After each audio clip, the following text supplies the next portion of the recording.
Okay, grade 11s, we're now doing, still in the section Analytical Geometry, Inclination of a line. We're going to fill something in here after this video.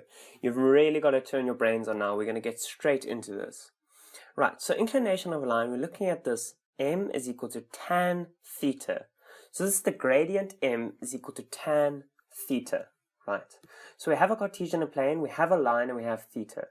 This angle here, theta, is the inclination of a line. The inclination of a line is the angle between a line and the x-axis. Okay, it's very important to know this. The angle is always between 0 and 180 degrees. It is measured counterclockwise from the x-axis to the line, right? If it was more than 180 degrees, what would happen? So you would have this here and it would be like that. That's perfect. But the second one, when more than 180 degrees, is going to be there because it's from the x-axis to the line, counterclockwise, going that way, right? Given the gradient of AB, this line here, I'm just going to rub this out. So we have our two lines. AB is equal to 5 over 3. Determine the angle of inclination, right? Now the gradient of AB is equal to 5 over 3. So this means from B to A, y changes 5, so every 5 we go up, right? Every 5 we go up, we go 3 across. Okay, so remember that.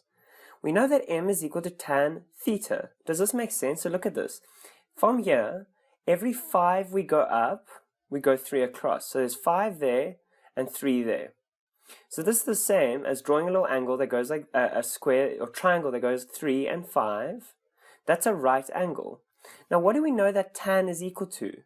Tan is equal to opposite over adjacent, TOA, right? I always remember it, TOA. Tan is equal to opposite over adjacent, TOA. So here, theta, I've gone a bit ahead there, but that's not to worry.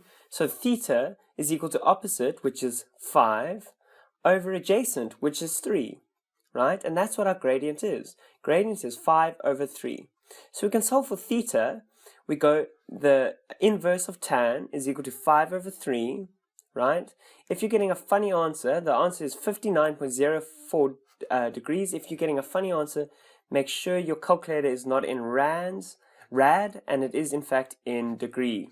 Just check that on your calculator, and the answer is 59.04 degrees. And that's what that angle is over there. Okay, let's have a look at this example. We have an angle of theta equals 76 degrees. Determine the gradient of the line. So m is equal to tan theta, right? We know that the gradient m is equal to tan theta, and this is 76 degrees. We can easily solve that m is equal to 4.01. Okay, what does this mean? This is the same as m is equal to 4.01 over 1. So that means for y going up 4.01, 01, x goes across once.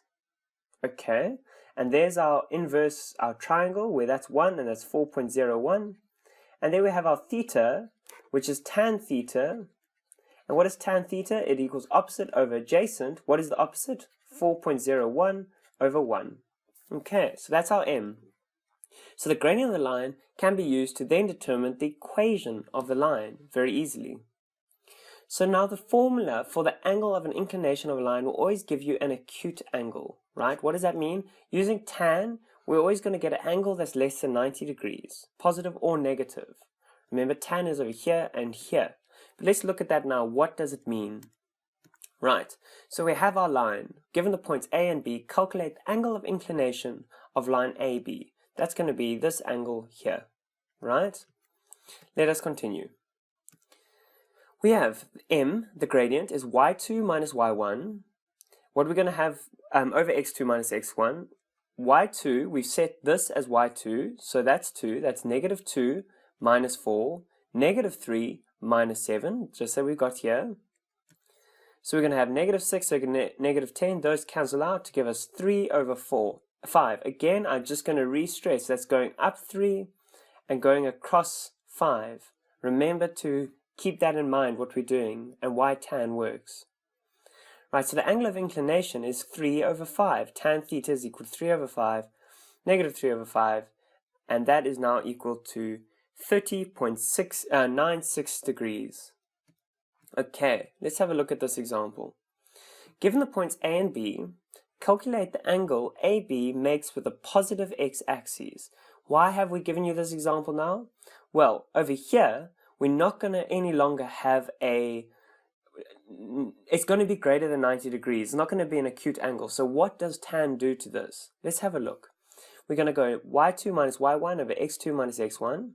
So we're going to get negative 5 minus 4, 4 minus minus 6, right? And we're going to get m is equal to negative 9 over 10. Right, so now this MAB is equal to tan theta. What happens when you put negative 9 over 10 and make it the inverse of tan theta, of tan to solve for theta? You're going to get an answer of negative 41.99. Right, it's going to think this theta is over here. But we need to plus 180 to bring it onto this side, and we're going to get an answer of 138.1 degrees. Why do we do that? This here is 138.1 degrees, 01, and this here is 41.99. We're not trying to solve this angle here. As you can see, together they add up to 180. We're trying to solve this angle here because it always is counterclockwise from the x-axis. Right, let's continue. To find the acute angle on the negative x-axis, right, simply take the theta and subtract it from 180 like we have just done here. But you must always draw these pictures to understand exactly what you're doing. If you've got an answer of negative 41, you can see that it's not moving counterclockwise. Let's have a look at this example. Given the triangle ABC, right, calculate the angle A or CAB. So this angle here. Okay, theta. So we're going to calculate the gradient first of AB, and that's y2 minus y1, and it's simply negative 4 minus 5, 5 minus 2. I'm going through it quite quickly. So we're going to get that MAB is equal to negative 3. Okay, what angle have we just calculated? Remember, we're calculating this angle from the x-axis counterclockwise. Okay, MAC is equal to negative 4. So now we're calculating the gradient of AC. Negative 4 minus 5, negative 4 minus 2. And we're going to get here 3 over 2. Again, we're calculating that angle there, counterclockwise. So we're going to get A, we're going to call this alpha, is equal to inverse of tan minus 3. What is our answer? Our answer is negative 71.57. And that's this answer here. We have to add 180 to get this answer here, which is alpha. And that's going to be 108.43 degrees. And then to get beta, we're going to go the inverse of tan 3 over 2. And that's easy. That's going to give us 56.31 degrees. Now, how are we going to solve theta? Right, we can use the external angle of a triangle formula. Now, the external angle of any triangle is the sum of the interior opposite angles of the triangle. This formula is theta is equal to A minus B. Now, how do we get that? Right, we know that this angle over here is equal to 180 minus alpha. Right?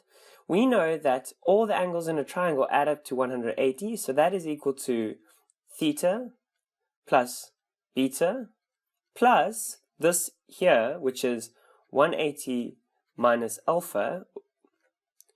The 180s on each side cancel each other out. Now we want to solve for theta, and it's simply going to be alpha, alpha minus beta, and that's exactly what we got here. Okay, so we're going to work that out. That's 108.43 minus 56.31, and that's 52.12 degrees, and that is our angle theta. Well done, grade 11s. That was a tough last example, and we've learned about the inclination of a line. And the important formula to remember here is m is equal to tan theta. We touched upon it previously in the last video, but now we've really learned what it means. Great, now we're going to move on to parallel lines.